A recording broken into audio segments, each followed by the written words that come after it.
What's going on, everybody? Welcome to another super exciting Art of War stream. Today is Balance Dataslate Day! I totally expected to be here today to talk about this Balance Dataslate, Nick. Yeah, we knew this was coming, obviously. They give us this months ahead of time and totally tell us when it's going to happen exactly Exactly right on time. Nobody woke up to a bunch of stuff. Not at all. But, you know, Christmas did come early. We got the Militarum field manual. We've got the Balance Dataslate. We got changes all across the world, including some really deserved changes to our friends, the Aeldari. And we've got a special surprise treat for you regarding Challenger cards. There's definitely our favorite surprise of this one of them all. You want to just jump into it? You want to? Yeah. Well, let's just drop into it. Let's hop over the Challenger card one first. I want to just see. cover Let's find that That's one. the last one. This one. Right here. Let's read the mission. You know, right there. Right here. Right here. It says read the mission. You can also score victory points by achieving secondary missions described later. Twist cards and Challenger cards will not be used. Dead. Gone. Bam. Boom.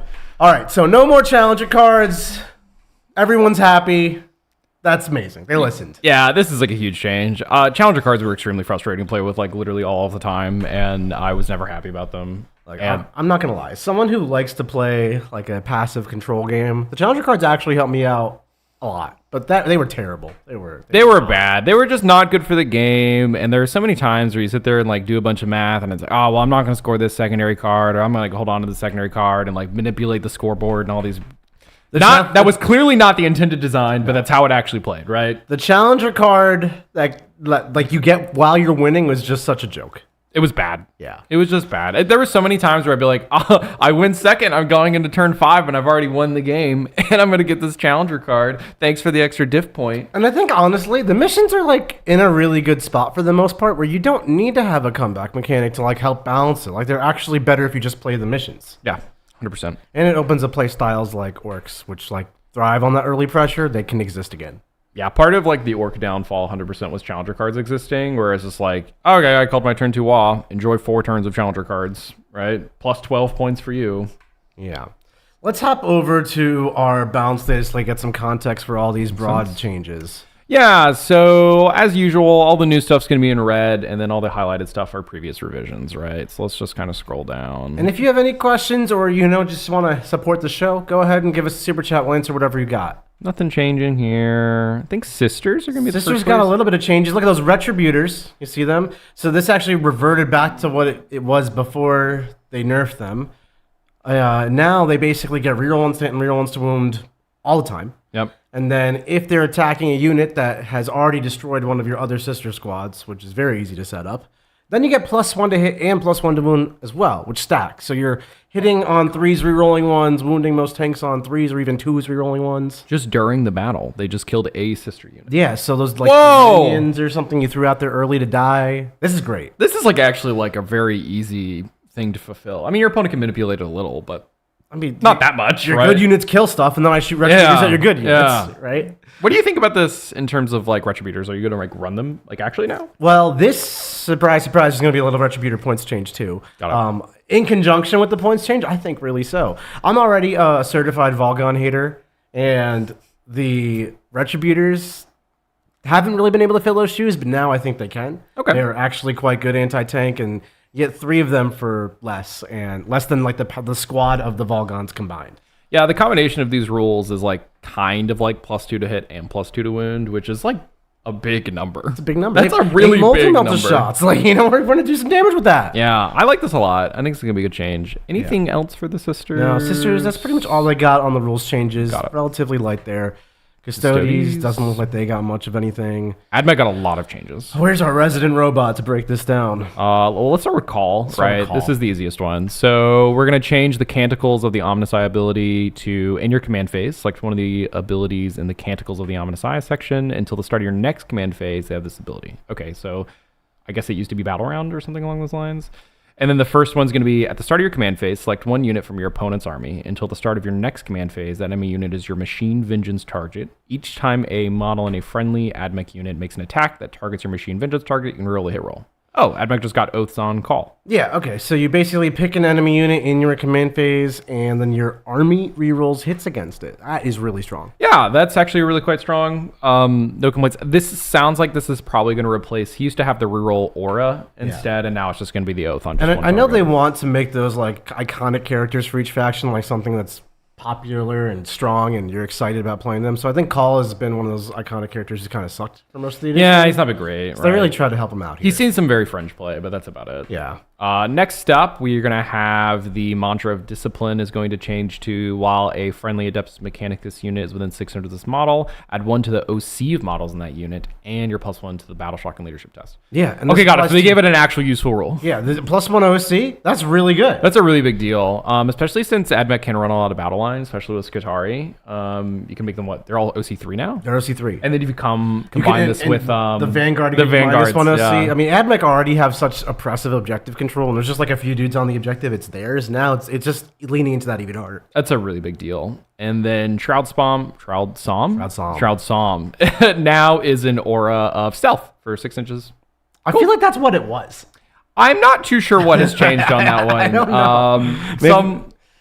Something changed. Now I have stealth. Good job for AdMech. Yay! Then we have some weapon profiles also got changes, and this is like a common theme we're going to see in this Balance Dataslate. This is a lot of weapons changes, actually. So Yeah. the Solar Atomizer is now melt to 3, and it's 3 shots, and it's up to D6 damage. I think this used to be, it was like 3 damage flat or D3 or something along those lines. I wanted to say it was D3. Not D6 either way, though. This is a pretty significant upgrade. The Solar Atomizer is Call's gun? No idea. Okay. I'm pretty sure it's Call's gun. I think Call just got a little gun glow. Whatever gun this is, it's better than it was before. And then the Onager Doomcrawler got a little bit glow. That's good because this tank does never cease play. But its Eradication Beamer gains sustained hits 1. Okay. And then it's got 2 profiles, both of which are up to 3d3 shots. That's a lot of an average of 6. That's pretty good. It's actually a lot of shots. And then the big strong profile, it's focused, only 18 inches, but it's up to strength 10 from strength 9. That's actually a big deal. Strength 9 versus Strength 10 is a huge breakpoint in the game right now, especially with armigers moving to T9, and most smaller vehicles are T9 as well. Yeah. Strength 10 is just like a big deal. Also winning T5s on 2s. Right? Strength 10 is a great number. And more shots, like, I don't know actually how much a Doomcrawler costs. We could look it up soon. But it is... that's a profile where I'm starting to get excited. This is something that Richard has run this tank some, I believe. He's run like a Doomcrawler before, so I'll be curious to see what his opinion about it is now. Now we've got the Twin Cognus autocannon specifically for the Iron Strider Balastari, the shooty chickens. They now get twin linked on their las cannon and their autocannon. Yeah, I just spoke to Richard about this. So he was saying that they used to have twin linked, but then they gained a shot, lost twin linked, and now they're just giving twin linked back essentially. Sounds good. I mean, getting reroll wounds on any sort of like anti-tank profile is always nice, so now they have like the shots as though the weapon is 2 different weapons, and then it's twin linked on all of it. So it's like twice the shots and rerolling wounds. Yeah, that's just good. That's pretty good. No complaints there. Sicarian Infiltrators up to 4 attacks each, and the Taser Goad is up to AP1. Those are some actual good stat changes. They didn't have many attacks. Taser Goads being AP1 is actually a big deal. That's like they actually hurt you now. Strength 6. Like that's a really big deal. And then we've got the Transonic Razor Claw for the Rust Stalkers, which are up to 3 attacks and 2 damage now. Yeah. So 3 attack, 5/2/2 profile. Yeah, the context on this one is they used to have I think it's the Transonic Blades and Cord Claw was the other option. Oh, no, sorry, it's the Transonic Blades as their normal option, where they gave it devastating wounds, and the only difference is that the Razor and Cord Claw was just damage 1 with anti-infantry 3, so there was just no reason to take it. Yeah, but now with damage 2 and an extra attack, there's like an actual competition between do I want a big devastating wound unit or do I want a 2 damage unit? Yeah, I like that. That actually makes there's actual competition. This is a real choice, right? That's a real choice. Moving on to Aeldari. I don't know that we got any rules changes. We didn't need any. No rules changes. No, our army's perfect. And then we've got Astra Militarum. Who I also don't see any rules changes here. Nope. It's going to be pretty heavy on the points side, None. too. Showing up to work.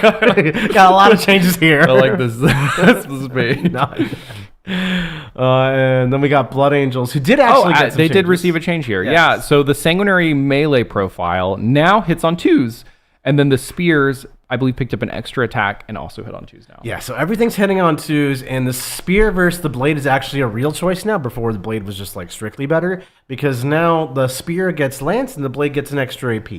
Yeah, this is a big difference in choice because lance +1 to wound and an extra AP are a big deal. Generally, these armies have access to +1 to wound in some way. Like lance is a pretty common Space Marine strat at the end of the day. Right. I imagine blades are going to be a little more common. For context, I do believe Sanguinary Guard did go up a little, like a tiny amount in points. For compensation it's not, of this. Yeah, we're starting with this, so like the points changes hopefully make sense too. Yeah, 100%. Right. I think this is a good change. It makes no sense Sanguinary Guard hit on 3s. No, I love that they hit on 2s. Like the fact that Sanguinary Guard miss on 2s is actually kind of embarrassing. It's 100% embarrassing. So good choice here.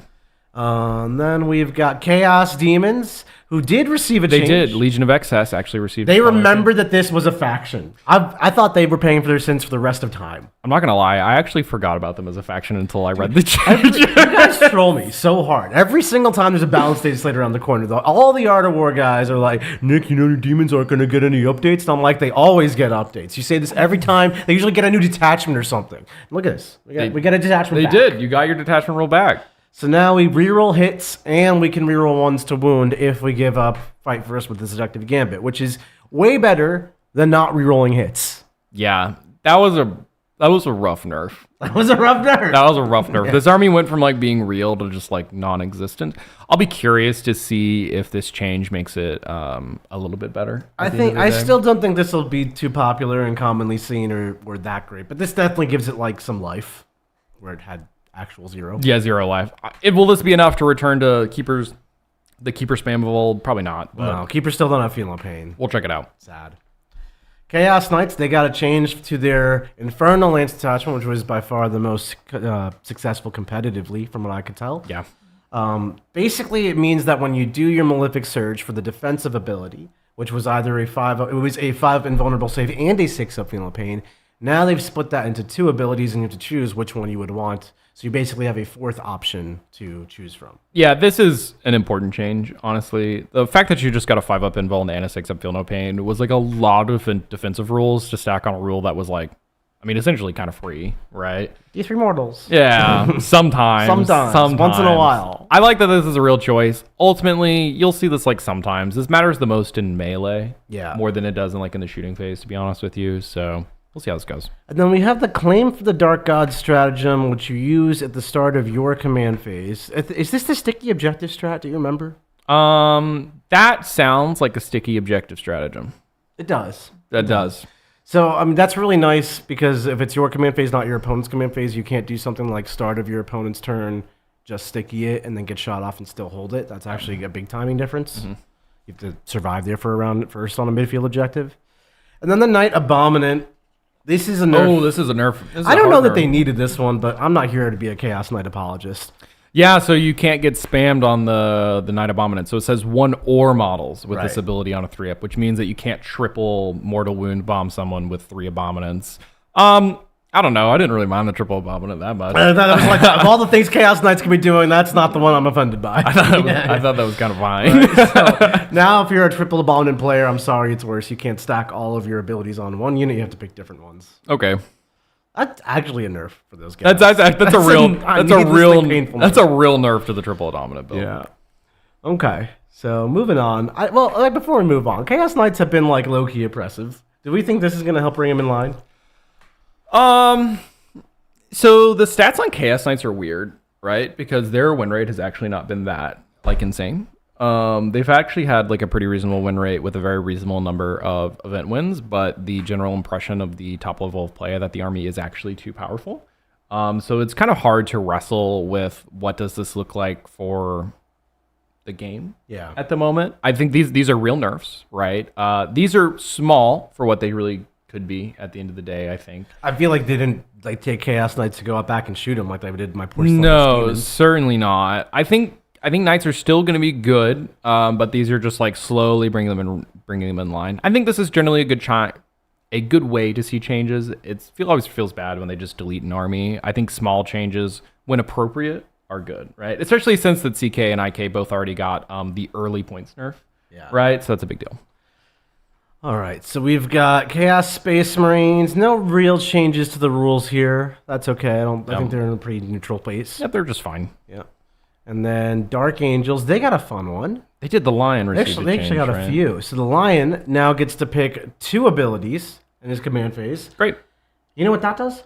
That lets him take the 4 Feeling Pain ability passively and still buff your army. Yeah, so that's like actually what this ability is. Like this change is actually, okay guys, the Lion doesn't randomly deny to grenades and tank shock all the time now. You can also pick another one, which is cool, right? Yeah, that's actually amazing for him because he can operate as a unit and not die to a crack grenade and tank shock. Yeah, and then what's this Plasma Storm battery change? So the Plasma Storm batteries for that Land Speeder with the plasma cannons, the Land Speeder Vengeance. The Land Speeder Vengeance, got it. It's a Dark Angel specific model. And it's +1 damage essentially. It's +1 damage on all his guns, which makes it it's not something you can look at as a unit. It's not a bad profile. Yeah.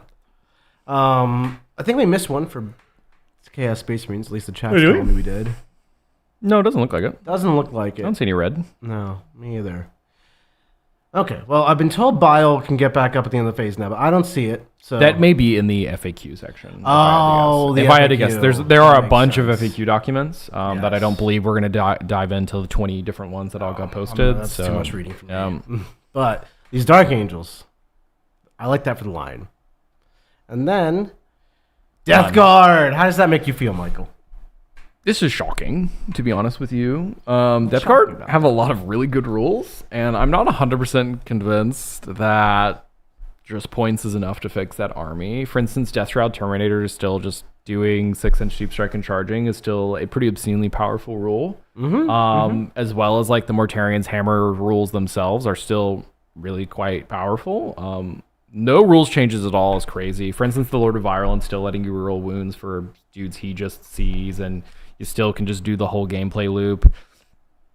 Death Guard is still really good. I still think they're going to be in like the top of A, bottom of S tier. You think they're top?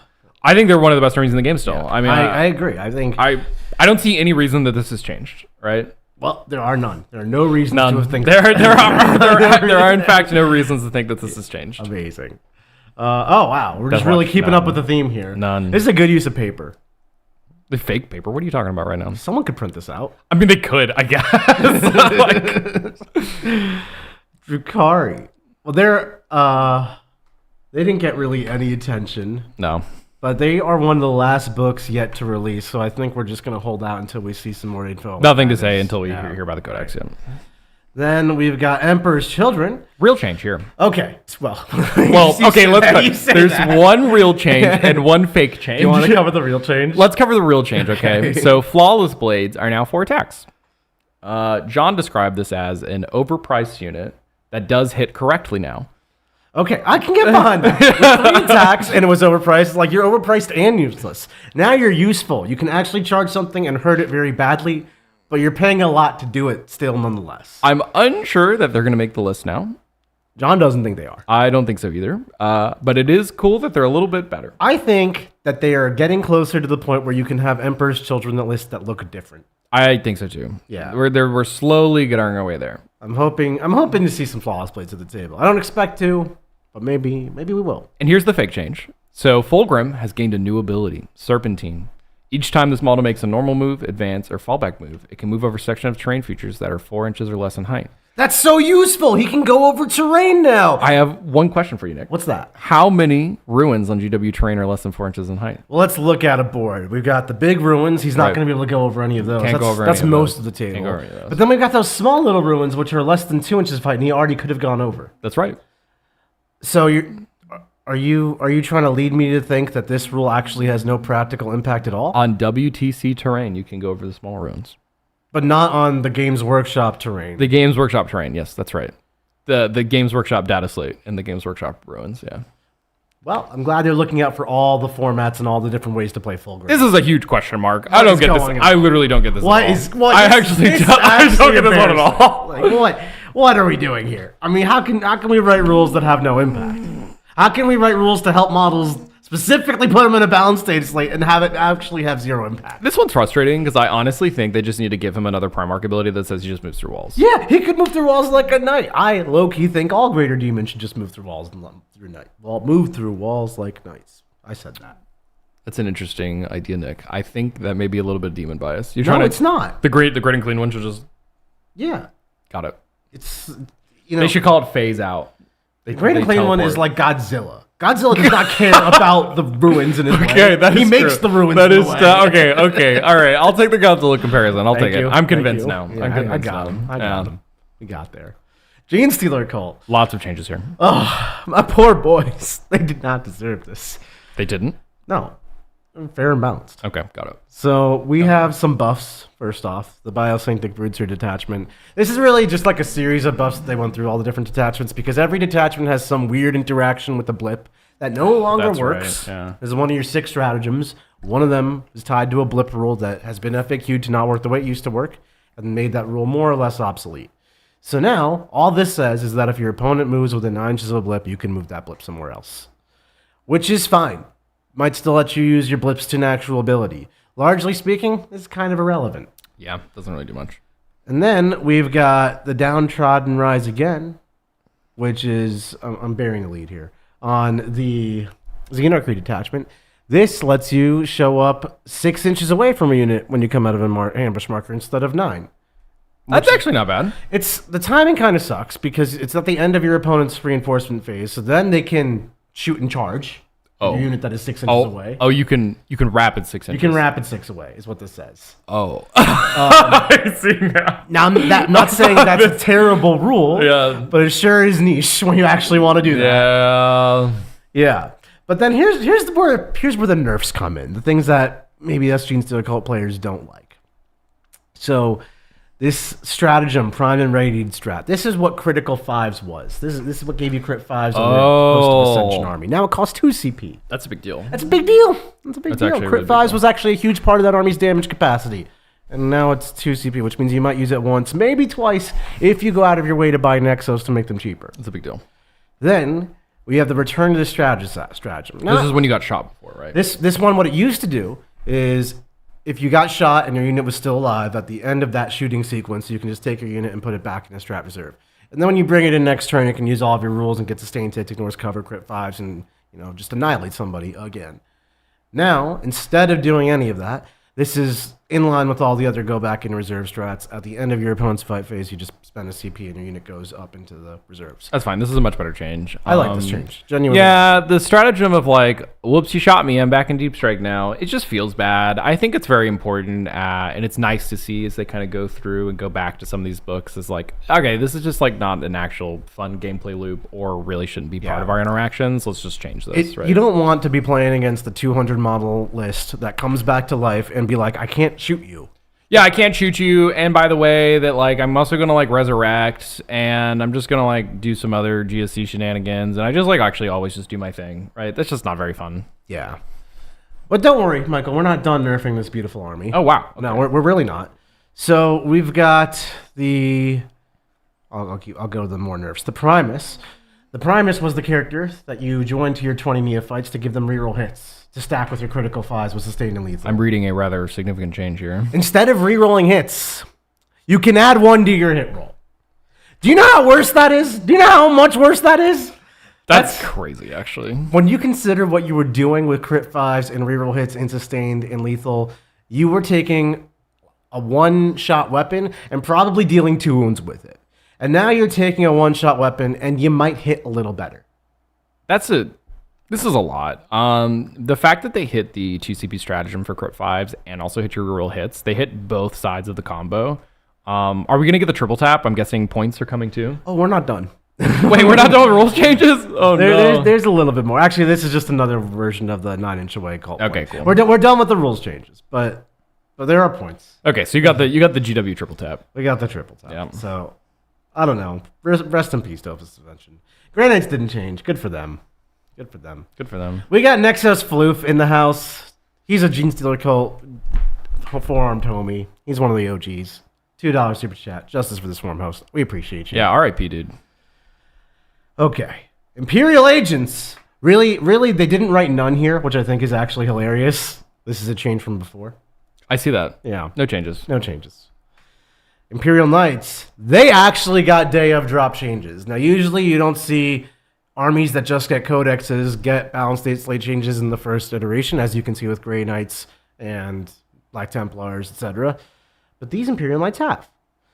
Now, when you use the bold gallantry detachment rule, you no longer get to re-roll advances. You are just, until the end of the phase, your ranged weapons get assault. No longer re-rolling those advances. Okay.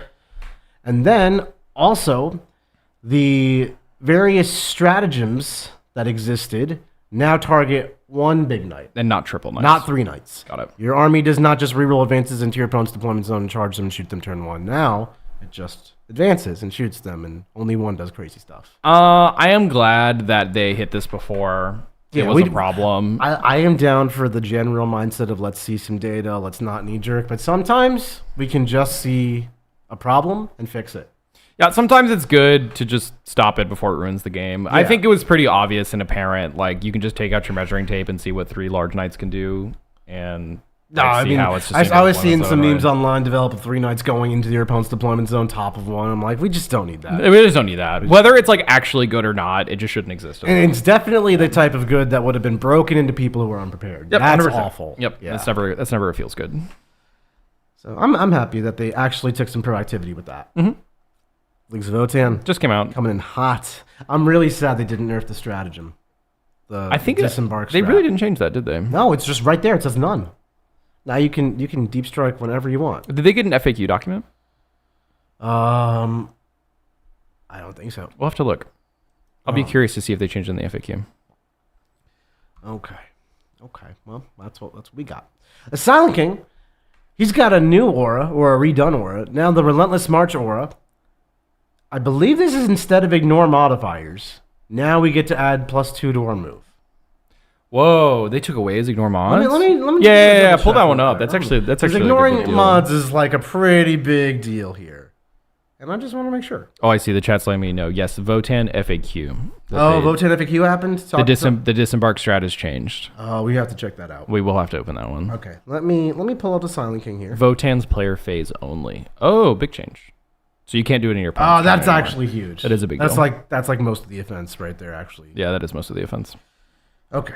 Why does he have abilities and triarch? Yeah, you can't just cheat primary anymore, basically. Why? He didn't have an aura called Relentless March. Oh, wait, Bringer of Unity. Oh, yeah. Bringer of Unity. Yeah, he lost ignore mods and gained +2 move. Huh. So +2 move is a good rule. Like, okay, so first off, that is that's a very good rule. Magnus has that. It's like actually like a really big deal. But losing ignore mods was a huge part of many matchups. Wow.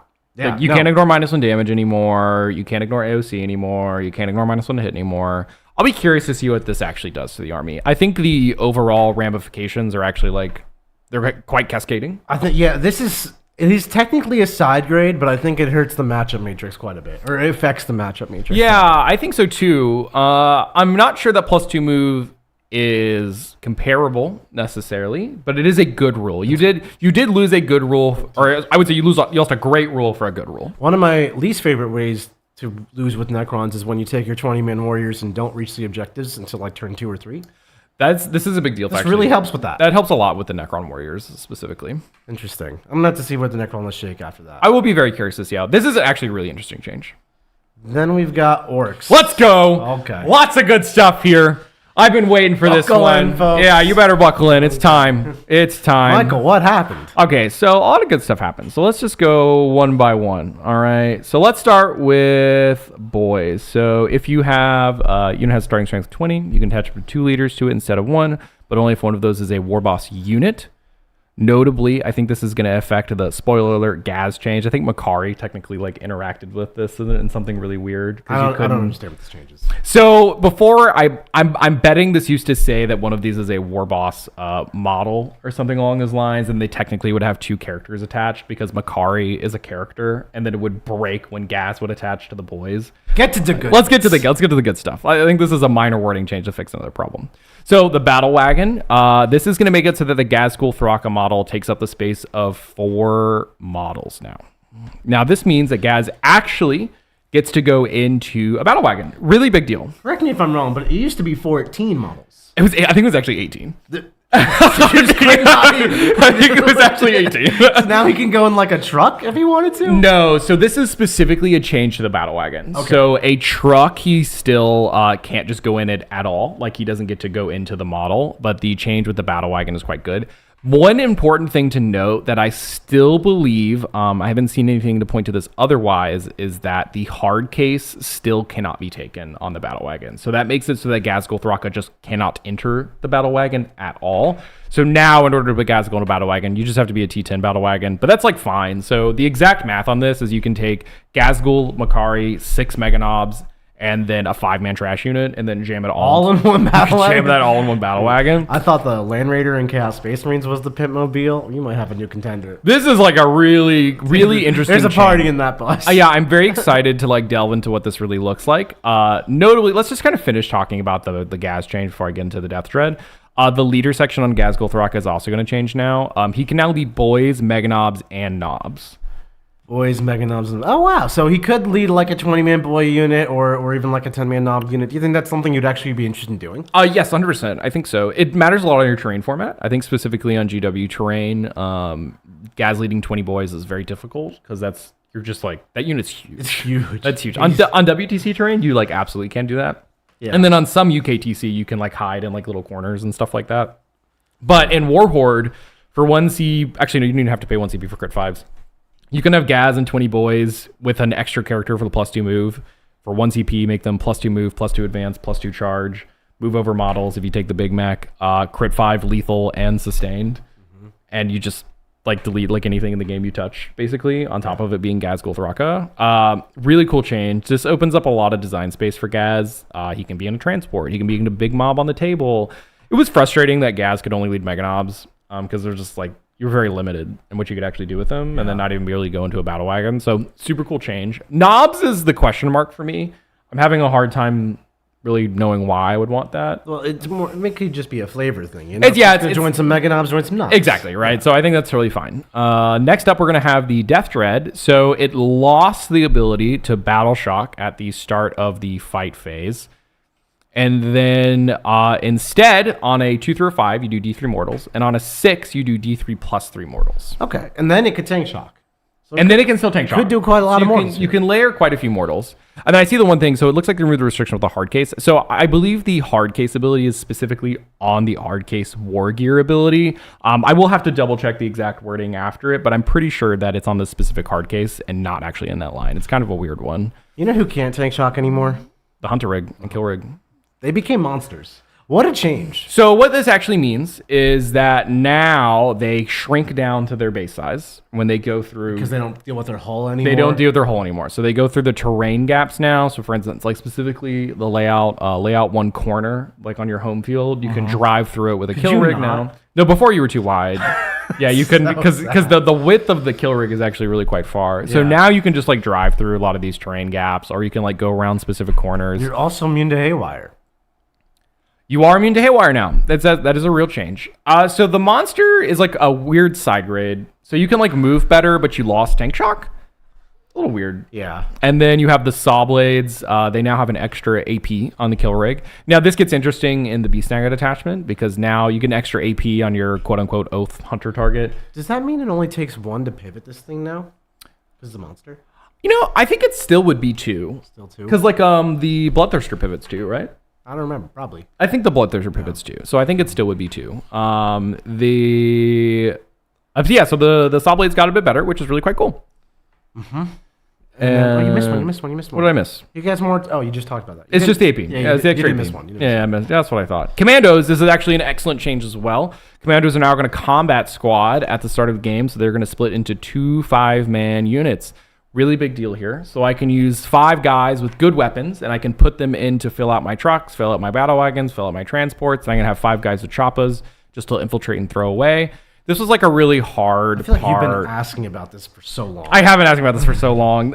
Having to take a 120-point 10-man that you have to commit the full width. Like, for instance, against some armies, like they have really good scout shenanigans, really good infiltrate shenanigans, you just want to like throw away an infiltrator unit and then like pin it up and be like, okay, stop, don't do anything. But for orcs, that cost 120 points to do that. Now it costs 60. It's also so annoying, as my little elfie bodies know, because I hate like trading with orcs because 5 orcs will kill any 5 elves I have. 100%. And I don't mind losing 5 elves to 10 commandos. What a trade down that is for you. Not 5 for 5. Like, you're just gonna kill 2 squads now. Yeah, this is huge. It helps us play the game better. It does everything.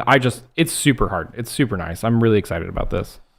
And then we got bubble chuckers. Yeah, so bubble chuckers before. This is a really weird interaction that I actually didn't know about when the codex first came out. So each bubble chucka before, you had to roll each dice separately to figure out what weapon it was going to be. Now it's just you just roll 1 dice and that's all your weapons. That's it. Sometimes they write rules where you have to roll 9 dice to fire 1 unit and figure out what profiles they have, and that really throws me back to like 4th edition. And like the ancient times before you were like a baby. I don't even know those ancient times, dude. Yeah. And I'm sad they're getting rid of those because there was real nostalgia there. Well, I think this is going to be a lot easier now. I'm not here for easy. It's going to be a lot easier now. This is about the results. Okay. You don't know what you're going to get. Okay, all right. All right, fine. So, Orks, I have a lot to say, but there's a lot of context for lots of points drops that we're going to get into later, so I'll save my ranting for them. Oh, there's more. Okay. Oh, there's more. There's more. Don't worry. There is more. And we got a $2 super chat about video elsewhere. We're going to cover all those kinds of unrelated super chats, not pertaining to the documents here at the end. But thank you so much for your support, Bailey. Mm-hmm. Yeah, we'll wrap it up and go back to them all. We'll get them. Space Marines. So much text for no changes. No changes. I can't handle that. There's too much reading. Yeah, no changes here. There's more text? More. Still no changes, though. Where's the none on Space Marines? Yeah, no changes. There it is. None. There it is. Oh, this doesn't shock me. There's really not a big need for data sheet changes at the end of the day for Space Wolves. There's too many wounds on the Thunderbolts. There's too many wounds on the Terminator. Yeah, there are points. There are points thing. I am disappointed not to see an Iron Priest rules change at this point, right? Because the Iron Priest went from like a really cool rule, giving rapid fire 1 to everyone, to rapid fire 1 to a single gun, which is functionally a useless rule. I'll be honest, he's like every other tech marine in the game now. Except like significantly worse. They're all bad. No, but like +1 to hit at least like affects all your weapons, right? Mm-hmm. Rapid fire 1 on a single gun is like bad. More potential. No, bad. This is just bad. I'm very disappointed by not seeing an Iron Priest change here. Yeah, and we got Tau. Tau actually did receive a change. Their ion accelerator on the Riptide got stronger. Now the supercharged version is strength 10, and the smaller version is strength 9. Strength 10, big deal. It's a big deal. I will note that I played Tau 1 game before. And I was like, wow, I cannot wound anything that's strength 10 or above. Yeah. I was like, I actually can't just hit these models. It's nice to actually see this change. I'll be honest, I think Riptide should be strength 10. One? I'm a certified Tau hater, and I feel like this was a good change. Yeah, the strengths on Tau guns overall were pretty rough, so I think this is overall nice. All right, let's roll down here. We've got Thousand Suns. Oh, Michael. These were the changes we needed to see. Okay. Buckle up. All right. I'm not happy about this. This is frustrating. So the Cabal Sorcerer rules has changed now. That so before, how it worked is I would try to resolve to cast a spell, right? Yeah. And if I didn't do it, I could try again with another sorcerer. And I'd be, that's okay. I can keep trying. I can bring as many sorcerers as I want and keep trying to manifest my spell. Now, the moment I fail to manifest a spell, I just can't try again. Good. No, that's not good, Nick. I don't get an army roll if I roll bad now. Some could say that about most things. That is actually just objectively not true. That's objectively not true. So, and then the next up, the change is this. It follows up with the same wording with Doombolt. Basically, if they've already attempted to manifest the spell, you now can attempt to manifest it again. Notably, you can't you can still double resolve it technically. It's just, I don't know. The wording sucks on this. So, I know we're going to have opposite perspectives on this, because when I'm playing against Thousand Suns, I feel like every spell always passes at the highest value. And when you play Thousand Suns, you're like, oh my god, I didn't Doombolt him for 6. I mean, you can I'm rolling so bad. You can literally watch. I have a phase when I played on the Tactical Tortoise stream at ATC. I resolved 2 spells in an entire psychic phase, and I lost the game because of it. And that was with trying again. And now I don't even get to try again. Out of the entire 12 hours of stream footage that game, that day, I watched 10 minutes of it, and I watched those 10 minutes. It was great. This is a really, really frustrating change, and we're going to get to the point later where we're going to talk about points changes and how Thousand Suns got nerfed harder than any other army in the game, and it actually makes no sense. I don't know. It's wild.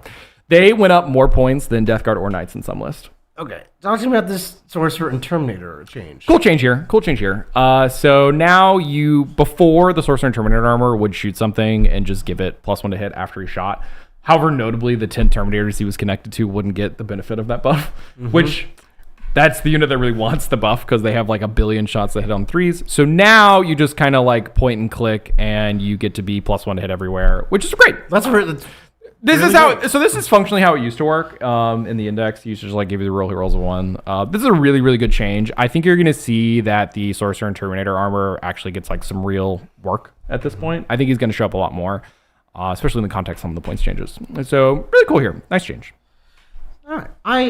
I know you hate this change. I also don't want your army to suck, but this change makes me feel better. No. Wrong. $10 super chat from Matt O. Imperial agents perfectly balanced as all things should be. I don't know about that, Matt, but I love your spirit. Thank you for your super chat. Let's see. Did Tyranids get any changes on the rules front? I don't think so. No, that looks the exact same. World Leaders, though, actual changes here. Exalted 8-bound, +1 damage against monsters and vehicles. And the Slaughterbound's an extra strength. And the Slaughterbound's terrain 10 now. This is a big deal. Dude, all these World Leader players, they're just complaining about how they can't kill Knights. They're like, Knights are so strong, can't kill them, get to 0 at the W2C. And then here they are, +1 damage. You certainly kill them now. Now you kill them. So, important thing here, each time a model in this unit, which that means this includes the Slaughterbound. Yeah. Right? So now he's damage 3. Slaughterbound's also damage 3 with the character. Wow. This is a really big deal, honestly, because World Leaders were an army that were performing quite well at the moment. Generally, they're doing very well in event wins right now. I'm not 100% sure on their exact win rate statistic, but I would consider I have a high opinion of World Leaders in the meta at the moment. I think they win more than they lose, for sure. Sure. And one of their weaknesses was, like, technically they couldn't kill Knights very well at the moment, but that's actually just, like, not a problem anymore. I also don't believe that. I feel like they can kill Knights, but the World Leaders players look. That's how it goes. Just don't believe them. But now one of their few weaknesses are kind of gone, which means that World Eaters are actually quite well rounded at the moment. Like they have good guns with the Forge Fiends. Notably, no rules changes to the Forge Fiend here, right? This is a really big deal because you can take 3-man Exalted 8-bound and like they will rip apart. Not even Knight doesn't have to be such an extreme example, but that's a reasonable trade piece to put into a tank behind a wall. That's like a really good thing to be able to go kill. Yeah, like you can hit Rogel Dorns now. You can hit Lehman Russes. You can hit Rhino. Open up the Rhino with your Exalted 8-bound. And then Cascade. Like that's a real play pattern that just exists now. Yeah. This is really good. This is the type of change that makes World Eaters like potentially a top army. I 100% agree. I'm looking at World Eaters into the future being like, this is an army to watch out for. Yeah. I think they're really quite strong. I like this. Right. And that's all the changes. Points time. We want to go check out that Votan thing? I'm curious. Oh yeah, let's find that. So there's so many around. This is why we're not going to read every single one. Oh my goodness. While you're looking for that, we've got a 20-pound super chat from Vorzak. Actually, this is for you to read. Thank you, Vorzak, for the gigantic wah. You gotta. Dude, I can't even wah like that. I can wah like that. Then do wah like that. Show me right now. You're not even an orc player. Wah! Okay, that's like way better than I can do. I'll be signing autographs later. Yeah, you should be. I don't see any changes here. What's the name of the detachment that changed? Is it the Heartband? Or is it something else? I don't know, man. I'm coming down from my +1 attack, +1 strength I just received. I can't find it. Okay, it doesn't exist. Yeah, I don't think. Look, I believe you guys. I believe you guys had changed. I just don't know where it is. Where are we at? Okay, let's talk about these points. Yeah, points. I need you to do some reading. Oh no, I get to do some reading. We're talking about my girls here. Okay. Astra Thurga down 15. We like that. We do like that. She didn't really. I don't think we're gonna see her, but she's down 15, and that helps. Imagifier down 10. I can't believe it cost 75 before. Still not going to see that, but it helps. Now we're getting the good stuff. Retributors, 105. And you get the rules changed. +1 hit, +1 wound, real ones to hit, real ones to wound, 105 for 8 multi-melta shots. Big change. It just doesn't get better, folks. But it does because Celestine's down 10, and we know I love Celestine. We know. Man, she was 160? Wow. She started out at like 115. She was so cheap first. All right. Oh, the chat. She started at 115? Wait, hold on.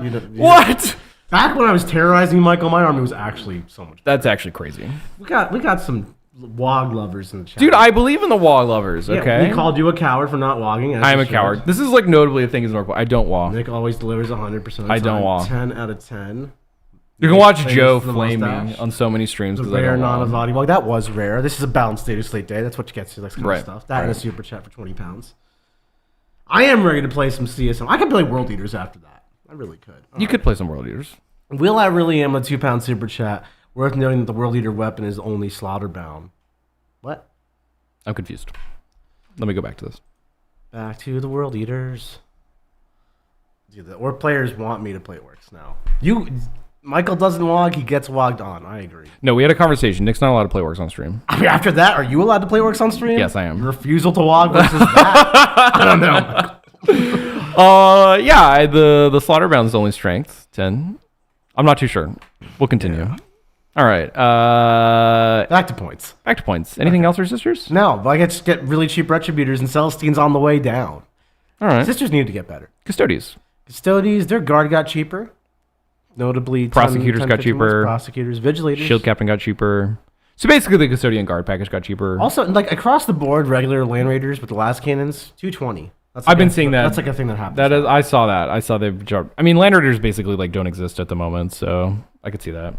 Vigilators. What are vigilators again? That's the sisters that oh gosh, what do they do? I don't know what vigilator is. I can't remember. Oh well. AdMech. Yeah, it's one of the sisters. It's the combat sister. Oh, yes, that's what it is. Call plus 40. Well, he got better. He got that woof. The solar might gun goes plus 40. Now he rerolls hits. He's got oath. I don't know. I'm paying 175 for him. He could have stayed the same, and I would take him with that. But I don't know. Yeah, I'll have to really refer to Richard on the context of this one. That's a big number. That is a very big number, but that may be fine. Iron Striders went up a very small amount of points. We're just getting Twin Linked. I'll pay 5 points for Twin Linked. 5 points for Twin Linked is a real good trade at the end of the day. You can take them in 3-mans? Yeah, dude. You get 18 of these chickens. I've never seen that before. 18 chickens is a list. No one owns it because it costs like $3,000, but 18 chickens. Eldar. Okay. This is an army that I think needed some love. Why is this green? Ashman is down 10. To be fair, he was overcosted. Avatar also overcosted. Sorry, my Fire Invade He's model down that 20. Has Corsairs! I run Corsairs. They're up 5. You know, I'm getting nerfed. That's not good for me. And the 10-man is down 10. I'm not going to take the 10-man, but, you know, these are gives and takes here. Yeah. Dire Avengers down 5. They're still bad at 75, but between them getting a little cheaper and Ajman getting 10 cheaper, you might reconsider that package. Mm-hmm. Still not going to just play Dire Avengers to play them. The 10-man Hawk, courtesy of Liam VSL, is up 20. Thanks, Liam, for running 30 of these things and then convincing Europe to run like 180 of these things. And then Nightblade's down 10. I think this is nail on the head perfect. They didn't miss anything. Nick, I could like assault you right now. Why don't you tell me how you feel? Dude, like, this is like the best army in the game, and this page is green. Yeah, now, notably, the 30 Spewing Hot build did get nerfed. That is an actual, honest to God nerf. That list went up 60 points, which was more. They ran Corsairs 2. That is true. Yeah. And that was popular at WTC, correct? It was very popular. Notably though, I think Jack's list went up 5 points. Bros put up like over 100 diff points in a single event or something like that. I just look. We just things like the common offenders like 10 fire dragons with a few again firing in and out of a serpent. That hasn't changed. And then we've got the 15 warp spiders that are in every Elder list. That hasn't changed. And then we've got the Rangers. Of course, they're not going to change the Rangers. What are they doing? Fugan no change. Did Fire Dragons change at all? No. Why would they change? Moggan Ra didn't change. He's the king. Eldrad, all these good units, they haven't changed. Stormguard. This is crazy. This is like Howling Banshees and Janzar. This is like actually wild. None of that needed to change. I cannot comprehend how Eldar have a green page when they're one of the best performing armies in the game right now. I'm not going to lie. I think there's some real overcostness still to things like the Night Spinner, the Shadow Weaver, the Warwalker, the Viper. Like, these are overpriced units, genuinely. The Fire Prism. And I would like to have seen them come down. I would have even settled to seeing them come down if my other units that are taken came up a little. But I'll take this. This is nice and balanced. This is crazy, dude. This is crazy. I don't know. I don't write the rules. Death Guard, no changes. Eldar, 5 points on Corsairs. That'll do it. I just watched Folger do some unethical things at Nova all weekend. Yeah, dude, I interviewed him. It goes out this week. Oh, man. This is tough. I think Eldar are going to be a big menace in the current meta now. I think they're going to be a big menace now. One thing that I do think is a feather in the cap against Eldar, if you will hear me. Sure. Okay. The Knight meta and the Death Guard meta, which the Eldar were actually thriving in, I think they're very good in that meta. I agree. That's taking a step back. It's not going to be a Knight-dominated meta. And then armies like Orks are actually good Eldar hunters, and they're on the rise. They're on the rise. They're on a rise, but we'll see how much on the rise. We'll see. I also will notate that Eldar's Orc matchup is like actually not that bad. Well, his GSC matchup was bad. Now that's gone. Yeah, that is gone, right? Gone. Is like, so the GSC nerf is serious, right? And Eldar and GSC were sitting in the same space. So now that one of Eldar's bad matchup, GSC is gone, is bad, right? And now that, like, I think Eldar can beat Orcs actually very reasonably. You have like way too many tricks that can be sometimes too problematic for that army. I don't know. We'll see. Last time we played Eldar, I have watched you win that matchup. I have watched in a practice game. Whooped me good. Okay, all right. That happened. That happened. Yeah, whatever. Do it off camera so he doesn't count. We got Daza081087 with $5 super chat. I believe GSC got some nerfs, which was needed. Their shooting is a little ridiculous for the points. The army just wasn't widely played. Agreed. They did need nerfs. I wish that the other builds had buffs to make up for the fact that they just don't have a good build right now. But maybe something will come out of the sewers. I mean, Biosanctic might be fine now. I mean, it got some amount of love, but... Dude, they should buff Harlequins. They should do that. Already no changes, of course. Astra Militarum. There's a lot of green here, but most of it is applied to all the big Baneblade-like tanks. What this really taught me is how many Baneblade-like tanks there are. I'll be honest, I didn't know that. I was like, how did they buff guards so much? And I saw what the buffs were. I'm like, oh, they didn't actually do anything. The things that are actually notable is Engineers went down a little. Gaunt's Ghost went down a little. Gaunt's Ghost at 100 points is like a really good unit. Like, actually. Don't hate that. And also the Rogodorn's going out kind of sucks for them. It's 10 points. 10 points is whatever. It's like fine. Leontis came down 20. You might see him again. Yep. And then all the big tanks went down. There's like some very reasonable changes here. Rogodorns were very, very popular at the moment, and you saw them in a lot of guard lists. So I think it's pretty reasonable that they went up with a pretty small amount of points. And when the book came out, John was all about the Krieg Engineers. You probably still don't see them. But I believe their interaction changed. I can't remember. Yeah, so that's fine. I think this is a pretty reasonable. Guard are actually in a reasonable place at the moment. They are like fine. So I think this makes sense. We got Alasdair C with the £5 super chat. Eldar players union lobbying until. Right, so yeah, I think it's good. Blood Angels. Sanguinary Guard go up a little bit to account for the fact that they got a buff on all their weapons. So this is interesting to me that the mismatch on the 6-man versus the 3-man. The 3-mans are very popular at the moment. Yeah. Very popular. Yeah. The 6-man just doesn't get taken. Yeah, just doesn't get taken. But 125 for 3 guys that have Vortex at AP3 or Lance. Good. Yeah, that's a good thing. Okay. So what's interesting to me is that Sanguinary Guard before were like a unit you did attach a character to because they didn't hit hard enough on their own and they were cheap enough that you could add a character and wouldn't like break the bank. Now at 3 guys at 125, you add a character. That's like a 225 point unit, and then it might actually hit hard enough without the character with hitting on 2s and that extra attack. Yeah, I think so. I think it's an interesting spot. Yeah, really interesting spot. I like this a lot. Demons. Keeper Secrets went down. Still doesn't have Field of Pain. And Fiends went down. Fiends going down is interesting. 30 for 6 is actually like a real points value. That is a pretty hefty points drop. Yeah. I'm not going to lie. You can slam 18 Fiends on the table for 570 and be very happy about it. Yeah, I'd be curious to see with this plus some other changes. Maybe you can make the Slanesh build work a little still. But, I mean, not having the Keepers is like... Because Keepers is still really... I don't think you run Legion of Excess despite... that they buff the detachment, but I do think Fiends might have a better place in Incursion or in Shadow Legion.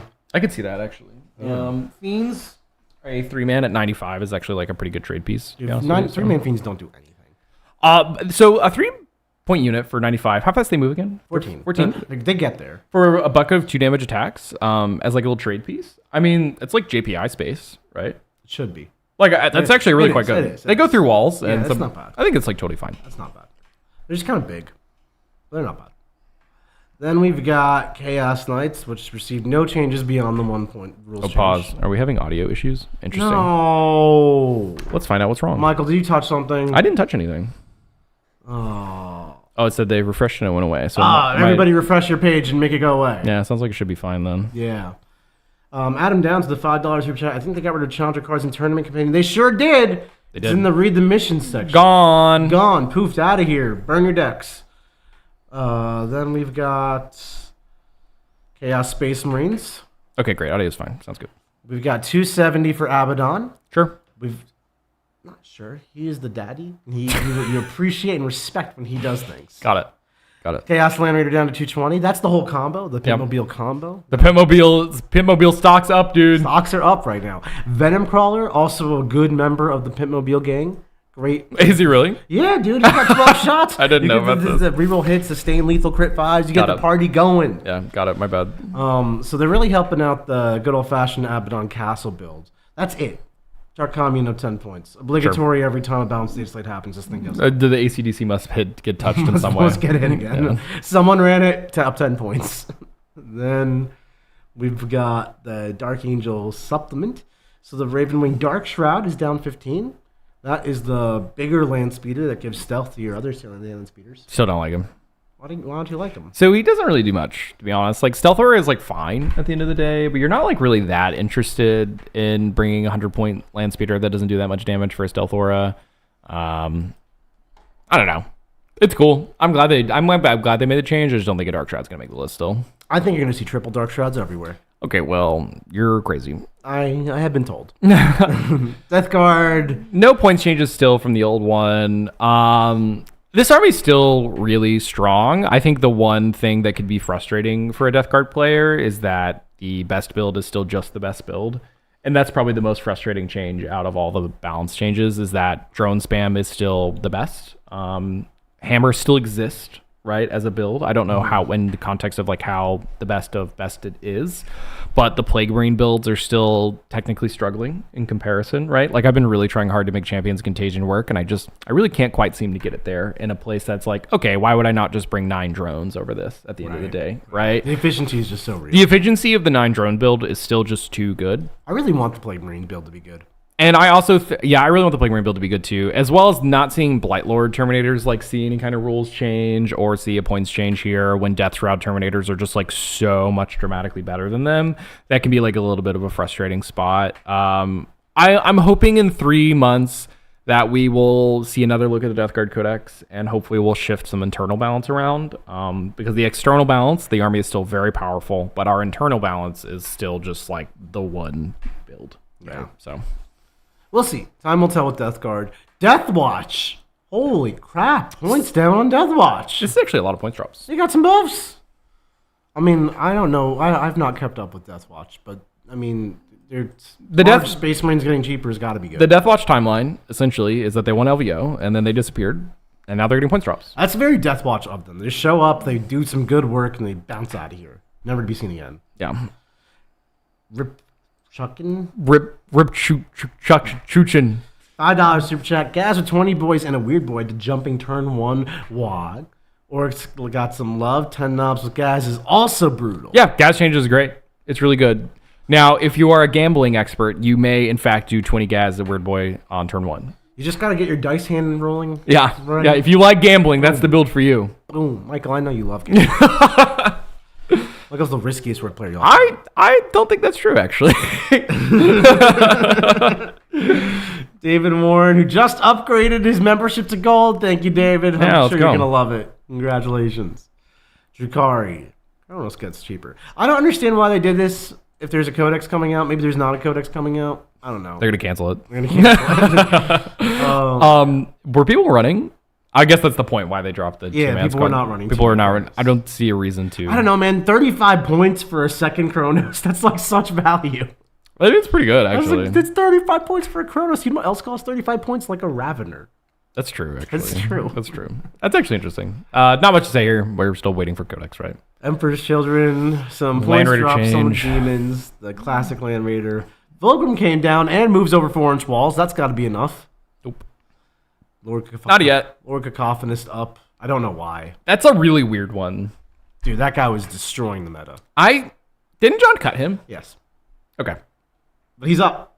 All right.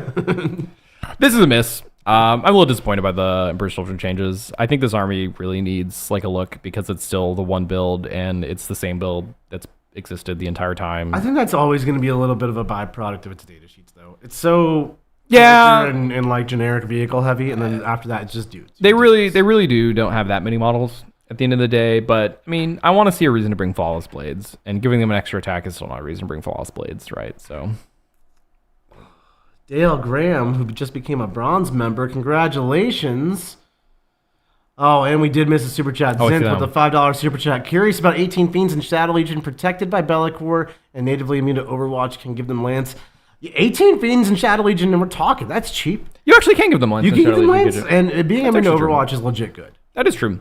I actually would be curious about that. Dude, Shadow Legion has a way of doing every unit better. Shadow Legion is funny, where it's just like, what if I took 18 of this small demon? What if I took 18 Screamers? What if I took 18 Blood Crushers? 18 Fiends and 18 What if I took 18 Fiends? Can you do 18 Fiends, 18 Screamers, 18 Crushers? Does that fit? That totally fits. I unironically have looked at a list like this before. I'm doing it right now. Where I did a bunch of MSU, where you just ran like 3x3x3 Screamers on 3x3. I don't think you can fit Be'lakor and all of this. Hold on. Oh, you got the points cost memorized? This is a true demon player right here. Dude. So 18 of Crushers, Fiends, Screamers, 1710. Oh, that's not enough for Be'lakor. It's close. It's close. It is close. You can work with that. There's some wiggle ability there. It is close. I'll give you that. Yeah. All right. I think coming to a stream game near you. We own that. I think we're three Fiends away from owning that. I have a bunch of Fiends in my house. We own that. Yeah, we own that. Good job, Michael. Way to contribute. You're welcome. Genestealer Cult. Okay, so you know how we got nerfed in the rules section? What if we also went up 10 points on the Ridge Runners, 10 points on the Jackals? Small little... You spammed those, right? Well, I usually ran like 2 to 3 units of these. That's 20 to 30 points. And I usually ran 3 Ridge Runners. So that's 30 more points and 50, 60 points. But here's the next thing. Because the Crit 5 strat costs 2, the only way you can make use of that is if you're buying the Nexos.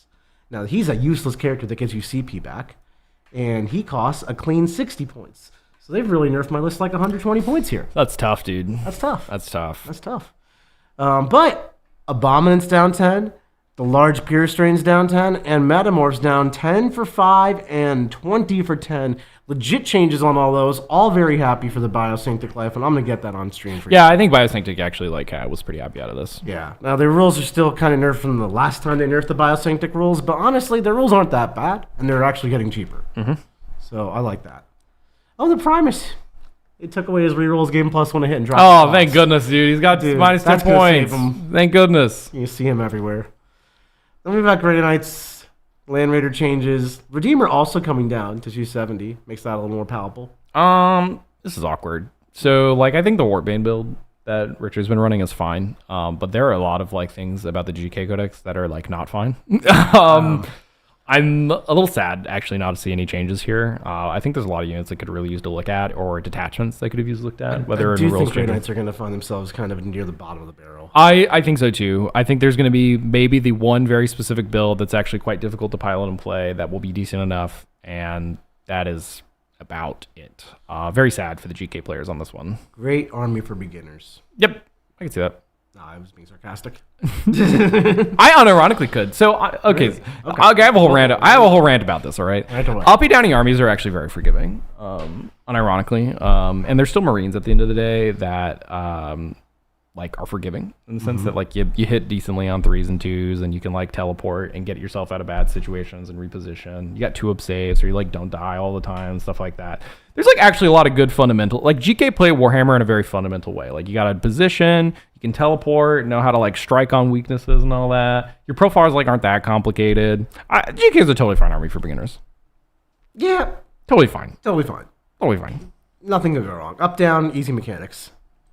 Imperial agents, their Deathwatch kill teams went down, probably in line with the Space Marine Deathwatch kill team army. Yep. I can't believe this gets attention, to be honest.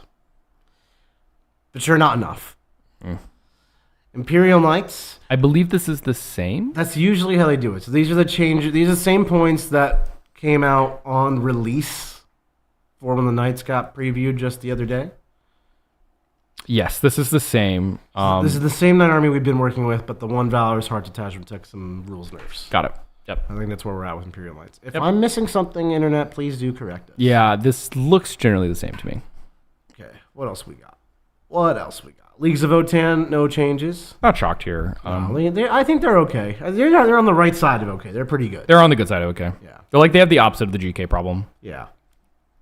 Necrons, the Triumph Praetorians are coming down. Dude, I love those guys. They're very cool. Do you know anything about them? I know that they have cool scythe things. What do they do? I don't know. Actually, the other guys. They don't have sides. No, they have the little. They got the two-handed. They have the rods. Yeah, they're like scythe-looking things. They're not a scythe at all. It's, okay. It's an orb. At the Whatever. End of it. It's like a spear thing. I don't know. It's an orb. Okay, sure. Do you know what a scythe is? I know what a scythe is. I don't believe you. Whatever. They're cool. I like their models. I don't know that you're going to see them. I don't think so either. But maybe with +2 move from the Silent King, they actually do appreciate that quite a bit because they're speed 10. Going to speed 12 is nice. That actually is a big deal. I'll come back to the super chat, Mr. Charles, and when we get to the Space Wolf changes. Beautiful. Thanks for your super chat. Okay, Michael. We got to Orc changes! Okay, so great. So here's what we're going to talk about orcs. I'm just going to go through. Are you qualified after not logging? I'm very qualified. Okay. I'm the most qualified orc player on the planet. All right. Beast Boss and Squagosaur. Minus 20 points down to 110.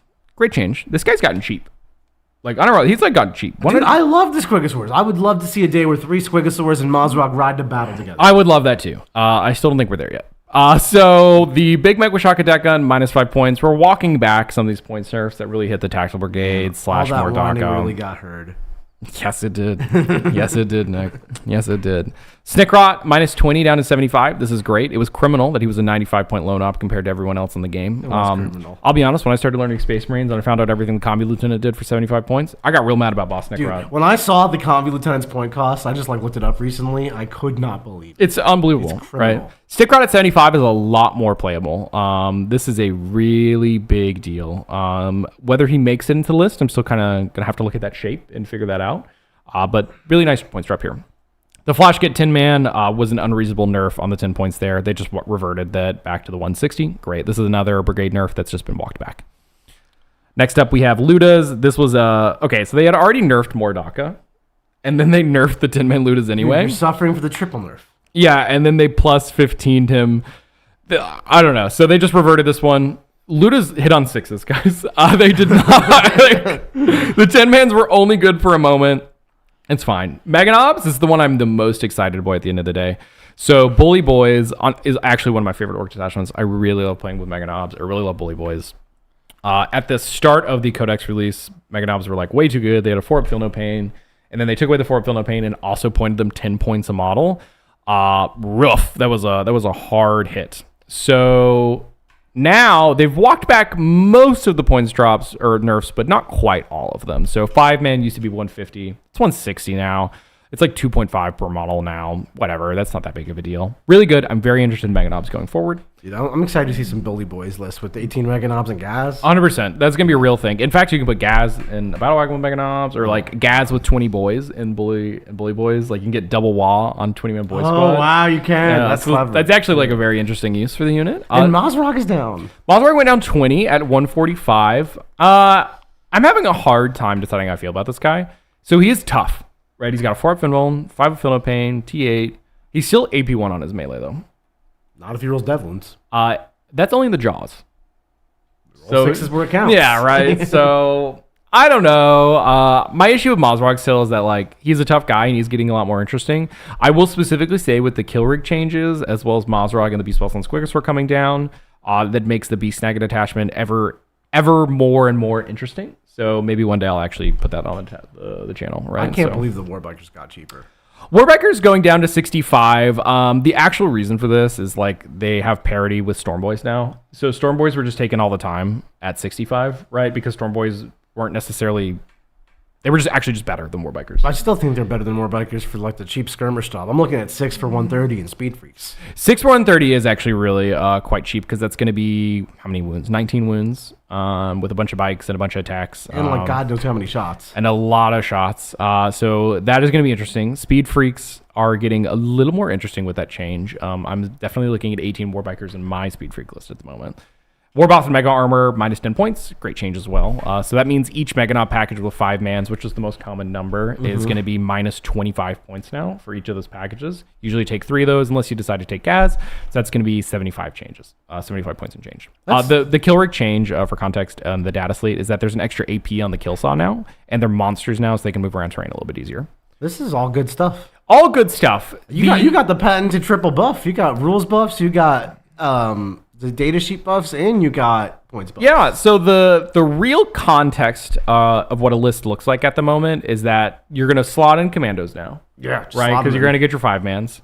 In terms of like actual points gained, armies like Brigade don't gain the most. They're going to gain like 15 off your shock attack guns, 10 off the flash gets, and that's like kind of it. It's actually a very small points buff. However, the big thing is that the overall shape of your list is going to look a lot different, right? Because bikes are cheaper now. Commandos 5-man and split up now. You're going to want to bring those. Boss Snickrot now is a real choice at 75 points, right? So the shape of orc lists are going to change a lot, so we're going to see how it goes.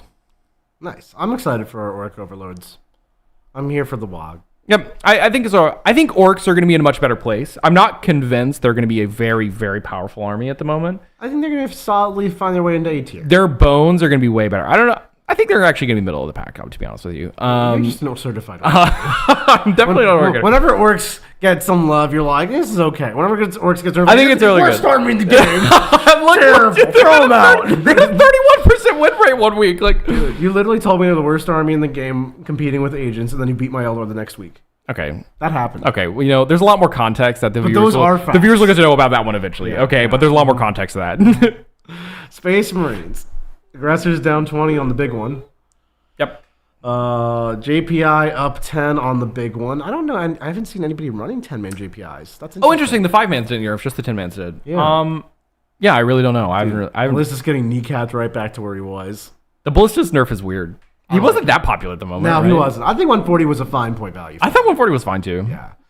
6 Blade Guard going up. Who's running 6 Blade Guard? I think this actually was a semi-popular unit. So specifically, there were some Blood Angels builds running around. Yeah, he looks good there. I think it was just Blood Angels that were really using it. However, this was a unit that actually got run. I still didn't think it needed points nerfs, but Land Raiders down. That makes sense. Keeping them in line. The Gladiator Valiant down 10. I think you're going to see more of those. That's actually an interesting change, especially in the combo with the new Salamanders attachment. That might actually be like an interesting place. Several Space Marine units needed updates to points and rules and were left alone. The Gravis profile is just bad in the current meta. Points won't fix that. Yes, that is an actually good point. The 10-man JPI with the new Raven Guard detachment very specifically was actually quite good with Shrike. That is actually where that points nerf happens. That's true. That's true. Thanks for your super chat. Let's get it. I think I disagree, though. I think with 3 wound Space Marines, you can totally just make them cheap enough that you spam the crap out of them, and then that is good enough. Yeah, it's like an awkward part with the... Eventually, a unit does get so cheap it becomes good no matter what, because it's just too cheap in that specific moment. I do think points can fix Gravis, but the real issue is that Gravis just doesn't like have a real purpose in the game at the moment. It's like not good at being elite infantry. There's better elite infantry like Terminators. Yeah, and then it feels bad when they just make something so cheap you just run it anyway. Yeah, it's not a good fix. It's not a good fix. It's very... Gravis needs some look at some other ways. Redemptor came down. Minus 15 on Redemptor. Dude, I don't want the Iron Storm list with Redemptors coming back. I really don't. I'll be curious to see if that's enough for Redemptor to come back into the world. Revute, Gelman up 20. Another plus 20? They cannot make up their mind with him. It's just like it's like the Sisters Retributors. Just every balanced data slate, we gotta just throw some points on them. Yeah, that's shocking to me that they hit G-Man again. I mean, because Ultramarines weren't doing like super amazing. Hit them. Yeah, okay. Hit them in the face. It's kind of an odd one that they hit the Ballistas and the They want you to G-Man play package. Raven Guard now. They really do, actually. Yeah. But not, because they nerfed the 10-man. Yeah, but it's like 10 points. Run the 1. Yeah, whatever. That's just, it was technically played, right?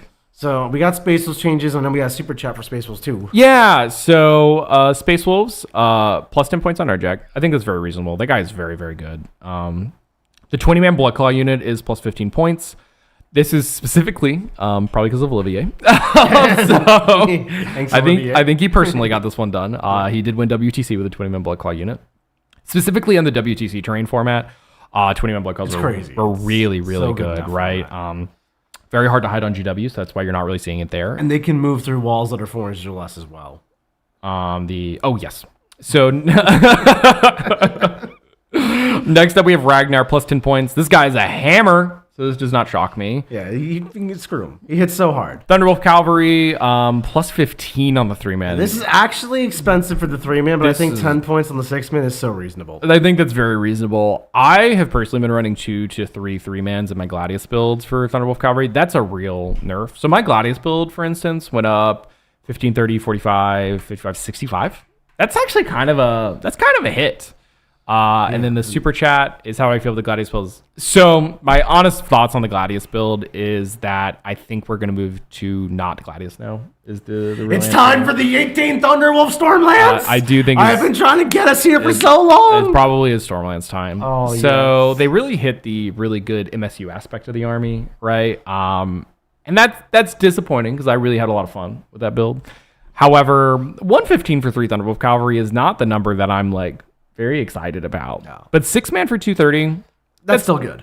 still good. That's still good. It's still good, which is weird because it is exactly double, but the context is just different. Yeah, at the you end want of your the cheap day, units right? to be very cheap and efficient. You don't mind if your expensive units that you care a lot about are expensive because you're going to invest more in them. Exactly, right? So I think it's probably going to be Stormlands time. I will be working on a list. I have an idea I'm working on at the moment.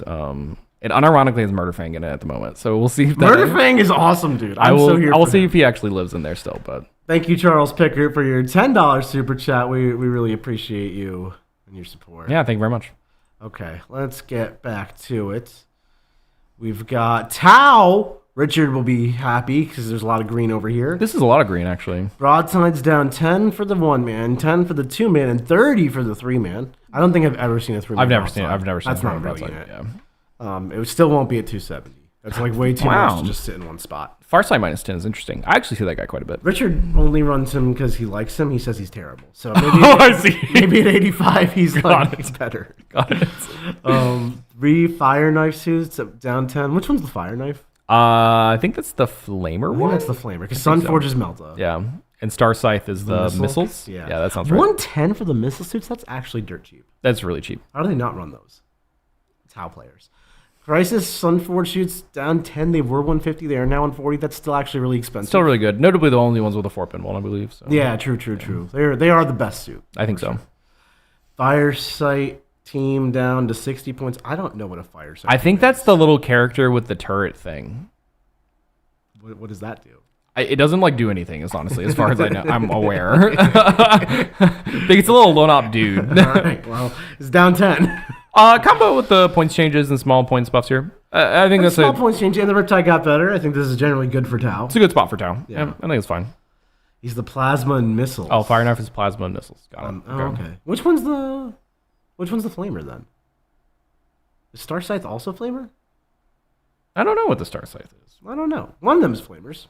Here, I actually have a code. I have a Tau Codex. Star Scythe are the flamers or burst.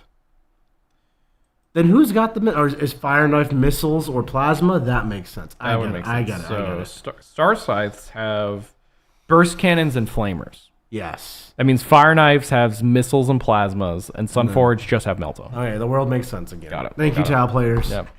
Okay. Going through 1,000 Suns. Man, look at that red to go with the nerfs in the rules section. The Land Raider's down.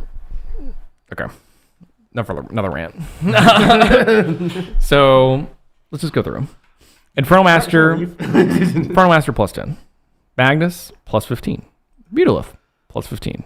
The Humble Rubric Marine plus 5. 10-man Scarab Occult Terminator unit minus 15. Buffs. That is a buff. I'm not upset about that. That was actually a good unit. That was actually already a good unit. We just discovered it very late, so we'll see if this action has consequences. So next up, Sekitar robots minus 10, minus 20. Cool. I love the Sekitars. They have a hard time competing at their points cost at the moment. So Sorcerer plus 10.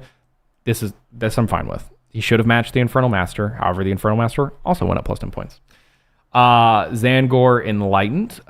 So this is the spear guys. Just for context, guys, before we talk about this Reddit, this is the guys with spears, not the bow goats that everyone's been running. Plus 5 and plus 10 for 6-man.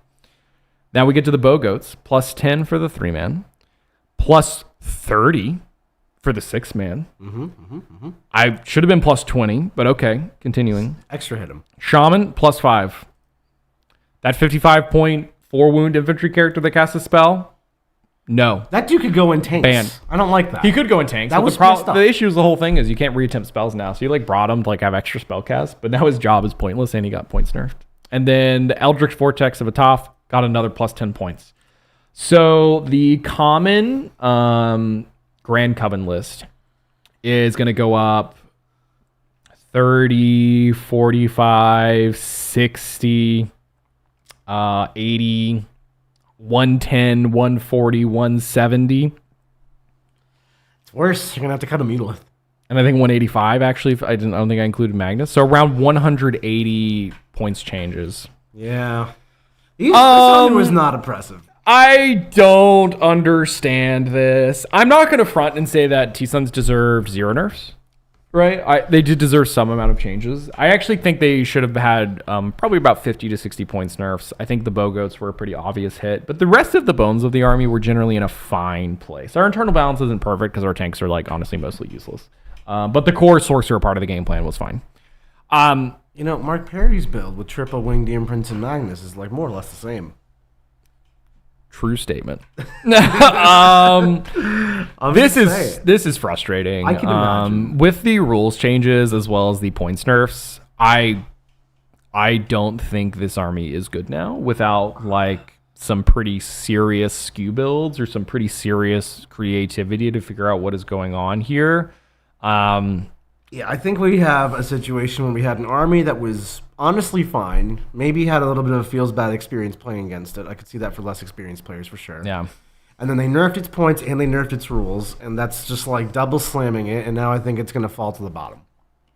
And that is unfortunate because I love some Thousand Suns. We have 4 Magnuses in this house, but... We have so many. This is tough. I think T-Suns are going to be pretty bad Let me ask you a question, Mike. Yeah. This is a real one. Okay, your Orks got a lot better. Your Thousand Suns got a lot worse. Will you take these trades happily, or are you sad about it as a net? I think T-Suns got so much more worse than Orks got better that it's still a net negative. Unironically. Thousand Suns seem bad now. They actually seem like straight bad. They're gonna shake up that tier list in a few weeks. Yeah, this is gonna shake the tier list bad. I just look at the other armies, like for instance, like Death Guard's the easiest comparison, right? Because Death Guard are like their co-competing Chaos faction that came around at the same time, and like Death Guard got I don't understand how you can honestly look at Death Guard and look at the list they were presenting and the way they played the game and the win rates they were putting up and their popularity, and then look at T-Suns and then do this to T-Suns and do none to Death Guard. Yeah, this is a tough one. I don't know, man. I don't know. I'm Red gonna. Rum is saying you can let it out. $2 super chat from Red Rum. Yeah, I'm gonna have to figure out what to do in the world to make this one okay, because this is a sad face, real sad. I'm very disappointed, especially so. What sucks too is this also hits the Rubric Phalanx builds because the sorcerers and the Rubric Marines all got hit too. I mean, the 5-man Rubric is not 5 points on this. But you like unironically ran like 6 of them, so just run some 10s. So that list ran up like a lot. I don't know. We'll see how this shakes out. I think we're gonna see some green numbers in 3 months. Probably. Yeah. Probably. I think we're going to see some green numbers. Maybe it's time for the Scintillating Legion detachment. With some rules changes, I would agree with you. Perhaps. But it needs some rule changes. Tyranids, very little attention here, but we got 10 points down on the regular Genestealers, the 10-man. The Moloch is down 10. The Neurolictor's down 10. That's actually kind of crazy. That's a big deal. The Neurolictor is a very popular choice. It's a very, very good model. I think it's very good. You might even see 2 nowadays in all Tyranid lists. Yeah. Tervigon down 15, very unpopular unit there, but I think it's not bad, especially in the index detachment, whatever that one's called. And then Invasion Fleet, yeah, because you already regrow your Termagants. There's a lot of Gaunt synergy in there. 100%. And then we've got World Eaters who got buffed. Remember, they got buffed with their Exalted 8-bound and their Slaughter Master Man. Angron down 25. I think that's actually fine. Yeah, he's fine. Angron's not there. The usual Lander change is fine.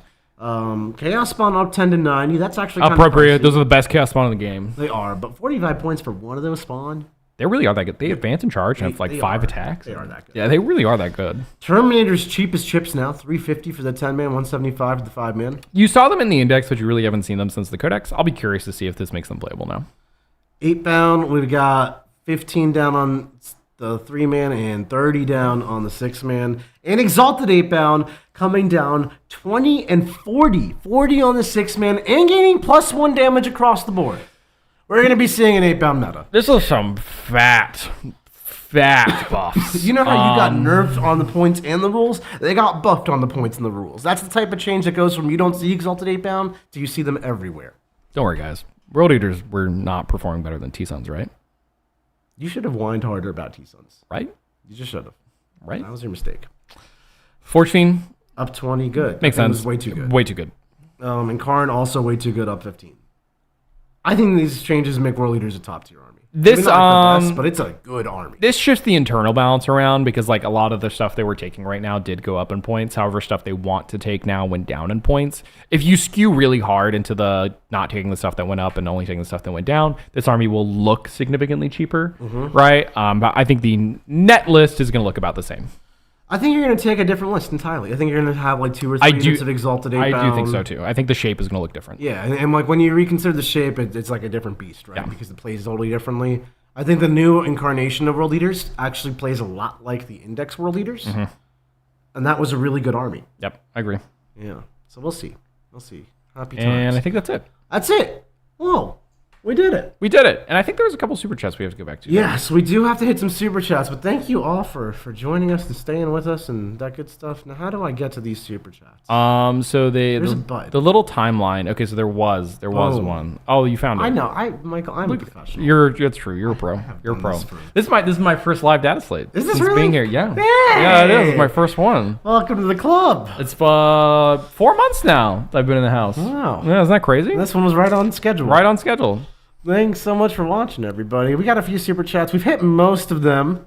I just want to go back up to the top. There was one about the oh, yeah. So Bailey had a $2 super chat asking about the Tactical Tortoise video that just went out yesterday, or a couple days ago. If you haven't seen it, it's actually a really nicely done video that retells the story of the Las Vegas Open from 2018. Coincidentally, the one in which I won and took ITC down with it. But the story itself is more about the sportsmanship and gotchas and not gotching people and that kind of stuff. Yeah. It ended up being a very nice moment for the Warhammer community. And actually, I highly recommend watching it if anyone... It was actually nice. It actually showed off me, you, and Jack in a few different sportsmanship moments. A lot of Art of War love in there. A lot of Art of War love in there. So I was very appreciative of that, honestly. Awesome video from Tactical Tortoise. I agree. It highlights how far we've come as a community in terms of sportsmanship and not accepting gotchas and not expecting bad actors and all that. And one of my favorite things about that video is basically there's a good guy, bad guy story going on. And since then, I know Tony, the character, as the bad person, and he's really reformed himself. Honestly, I can say that with some confidence. It's very a good dude. Different when the culture around you is that. Yeah. Right? Like, behavior like that is acceptable, quote unquote. Expected in that moment, right? So it's way different when everyone around you is being different and like being really like the role model at the end of the day, right? Because now we have a community that's way more chill, right? Like way more chill. Yeah. Well, if you haven't watched that video, go ahead and give it a watch. But while you're here, like this video, subscribe to the channel, and leave a comment letting us know what you thought. We had a blast doing this video for you. Got so many changes to process. We're going to be doing State of the Faction videos all in the coming weeks, going over this Balance Data Slate. We're also going to be breaking down the changes and how they impact each of the armies. And we're going to do tons of new coaching games all coming out in the coming weeks. So if you're interested in learning the game and becoming your best, check out theworm.vhx.tv for your 3-day free trial of The Worm in the link below. Yeah, and I think that's all the super chats, or do we have more? I think we got them all.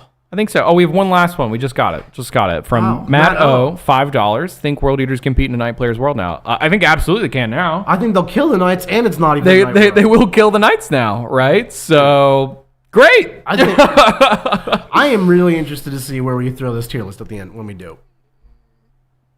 Yeah, I think that World Eaters, because of like the Knights change, are going to be a Knight Predator, right? And I think that at the top of the tier list, like as you just said, I think they're going to be... You think they're S? They're going to be S? Could be. I think they very well could be. I think they very well could be. Could be. Well, thank you so much for watching, everybody. If these changes are available in the app right now, if you just update your app, it should appear. They're also available on the Warhammer community website. You can check them out. Yep. Thanks so much for watching, everybody, and we'll catch you later. Bye, guys.